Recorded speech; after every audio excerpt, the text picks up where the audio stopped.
বাড়িতে থাকতে আর ভালো লাগছিল না, তাই বন্ধুরা মিলে বেরিয়ে পড়লাম ছোট্ট একটা ট্রিপ করার জন্য। যাচ্ছি হচ্ছে শান্তিনিকেতন। আর আমাদের যে ড্রাইভার দাদা ছিল সে বললো রাস্তায় নাকি খুব সুন্দর সুন্দর জায়গা পড়বে, তাই আমরাও একটু নেমে করে নিলাম হচ্ছে ফটোশুট।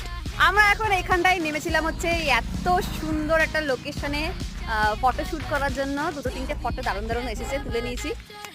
আর এই যে দারুণ দারুণ ফটো তুলেছি, আর তারপর সারা রাস্তায় এনজয় করতে করতে চলে এসেছি হচ্ছে এখন কঙ্কালীতলা মন্দিরে। আর এটা হচ্ছে একটা শিব মন্দির। দেখো মন্দিরটা কিন্তু ভীষণ সুন্দর দেখতে। আর মায়ের কাছে যাওয়ার আগে তো বাবার কাছে আসতেই হবে, তাই বাবাকে প্রণাম করে চটপট চলে গেলাম মায়ের মন্দিরে। মায়ের মন্দিরে গিয়ে মাকে দেখে আর মন্দিরের চারিপাশ দেখে সবার একদম মন মুগ্ধ হয়ে গেছে। কেমন লাগলো পুজো দিয়ে?